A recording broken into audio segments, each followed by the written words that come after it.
Hola a todos, yo soy Carlos y bienvenidos una vez más al canal. Finalmente ocurrió. La bolsa cayó y esta semana entramos oficialmente en territorio de corrección.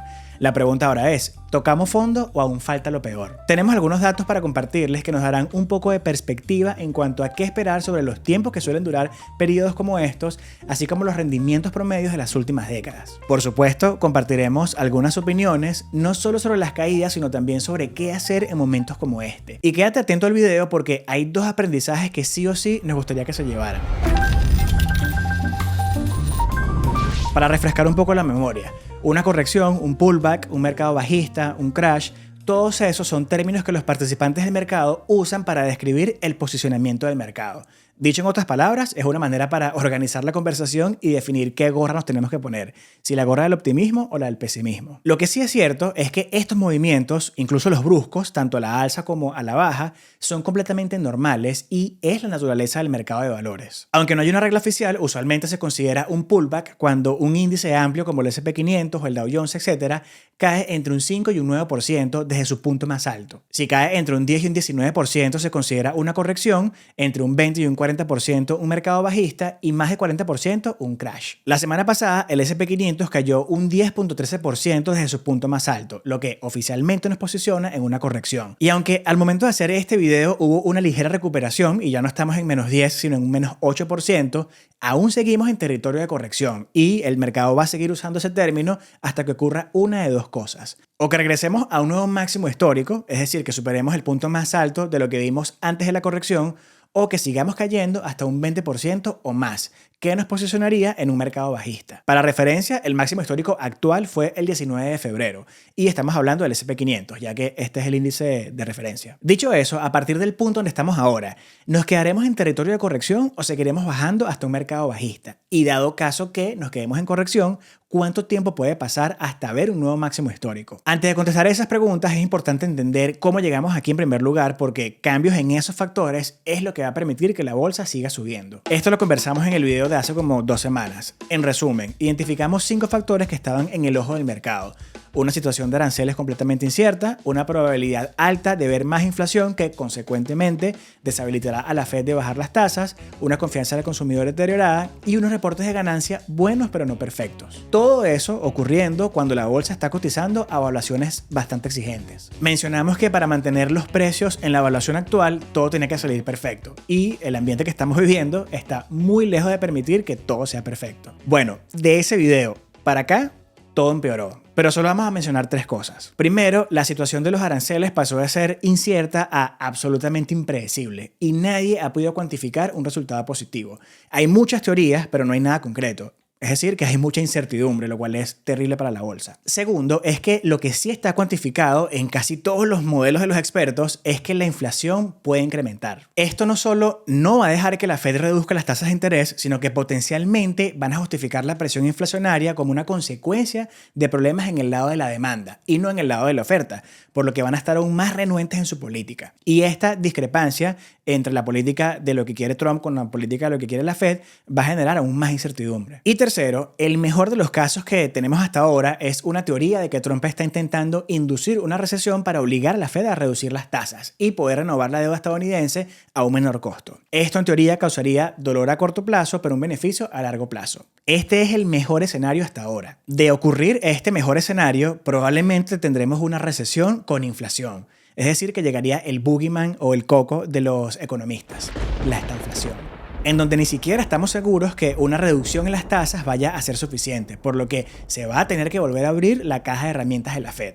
Esto puede traer alivio a corto plazo, pero dolor a largo plazo. Exactamente lo opuesto a lo que Trump en teoría está buscando. Considerando todo esto, a la par de la evaluación que ya hemos hablado, la corrección actual está más que justificada y, en nuestra opinión, una recesión todavía no está ajustada a los precios. Por lo que, y repito, en nuestra opinión, deberíamos estar a la expectativa de un poco más de caídas. Puede ser que no, que a partir de aquí simplemente veamos la volatilidad normal, pero nada grave, y antes de que termine el año ya estemos en un nuevo máximo histórico. Pero yo estaría preparado para el caso de que esto no ocurra y que más bien bajemos un poco más, solo para estar preparados. Esto es una mala noticia para ti si, número 1, tu situación financiera es frágil y vives al día.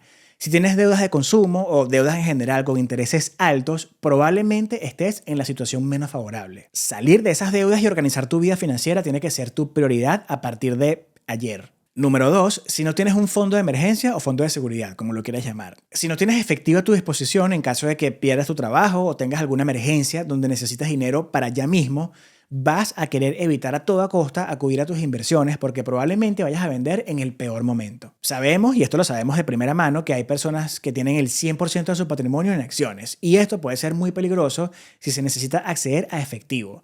Es importantísimo tener la distinción de nuestras inversiones a largo plazo y dinero que podamos necesitar de aquí a 1 o 2 años. Y número 3, no es tanto una mala noticia, pero sin duda es una oportunidad perdida, va a ser una oportunidad perdida, y es si no tienes dinero en efectivo disponible para invertir. Adicional a tu fondo de seguridad, es muy conveniente tener dinero en efectivo para invertir, tanto en la actualidad como en una posible caída más pronunciada, que ya vamos a hablar de eso en unos minutos. Personalmente nos gusta tener por lo menos un 5% de efectivo invertible en nuestras cuentas de inversión, listo en todo momento, más allá de nuestro fondo de seguridad. Sabemos que hay personas que cumplen con esos 3 factores y si eres una de esas personas viendo este video o conoces a alguien que esté en una situación así, tienes que enfocarte en esos 3 puntos en ese orden.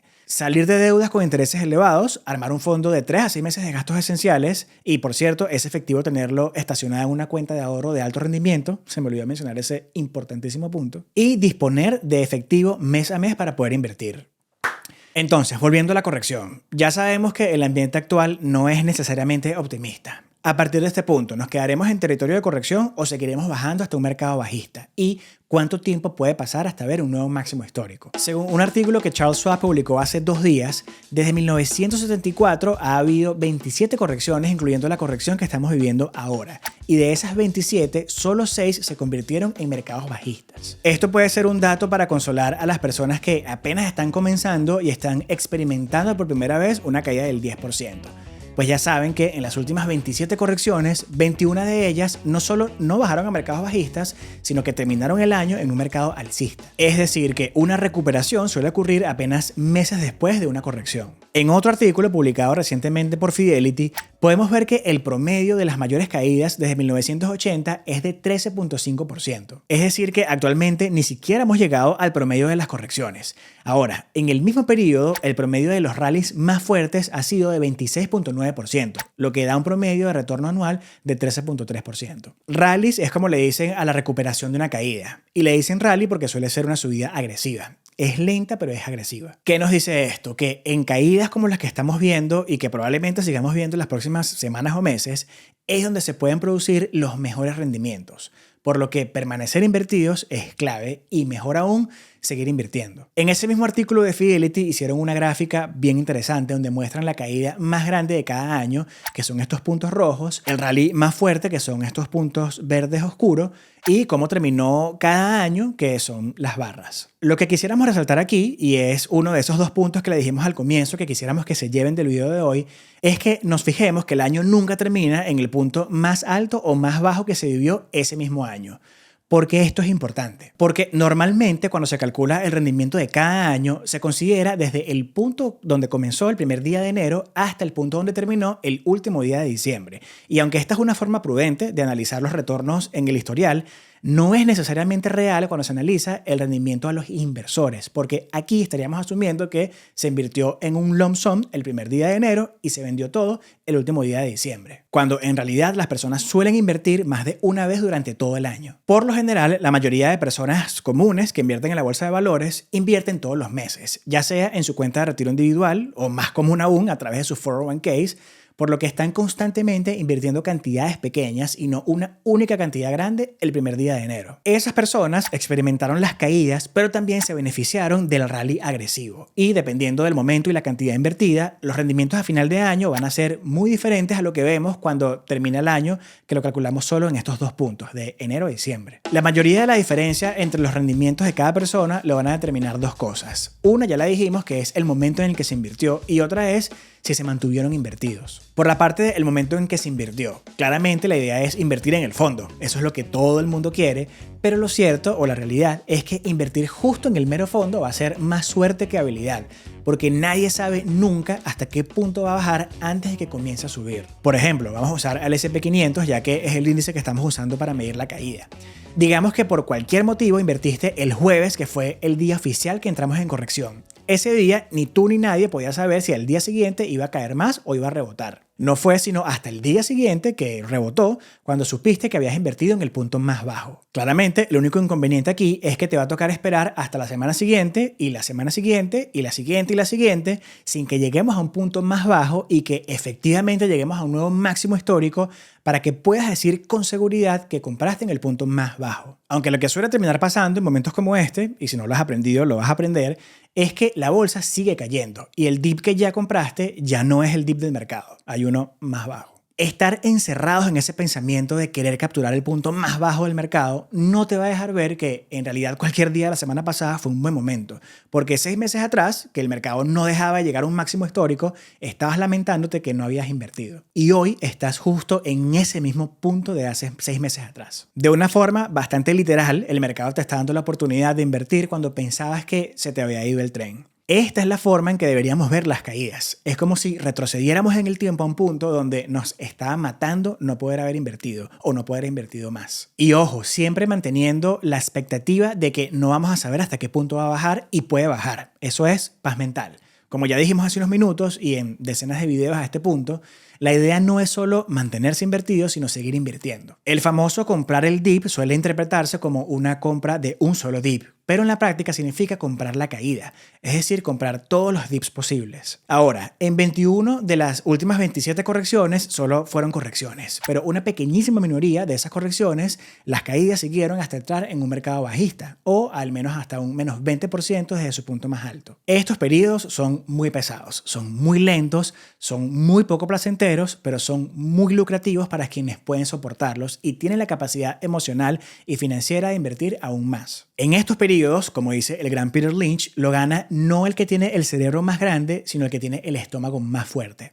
Los mejores inversionistas son los que tienen el control de sus emociones, más allá del control de sus finanzas o de su intelecto. Que entremos en un mercado bajista implica que caigamos a aproximadamente unos 5.100 puntos en el S&P 500, o retrocederíamos unos 10 meses si aplicamos la lógica de retroceder el tiempo. Según Charles Schwab, desde 1966 el mercado bajista promedio ha durado unos 14 meses. Es decir, que de efectivamente entrar en un mercado bajista desde la corrección actual no sería sino hasta más o menos junio de 2026 que volvamos a ver un nuevo máximo histórico. Y esto es en promedio. Ojo, recordemos que estamos hablando desde el máximo histórico actual de febrero hasta 14 meses después. No hay que olvidar que para haber llegado a ese punto de junio de 2026 significa que la bolsa pasó meses subiendo y subiendo desde los 5.100 puntos, que es aproximadamente un 20% de caída. Esa recuperación, que es lo importante, también ocurre dentro de los 14 meses promedio. Y ojo también, no es que suele ser 20% exacto, sino que a partir de 20% es que se considera mercado bajista, pero puede caer 23, 25, 26%. Decimos todo esto en el video de hoy para que mantengamos la perspectiva. Muchos de los que nos ven desde hace tiempo ya deberían tener como nosotros la experiencia de 2022 y 2023.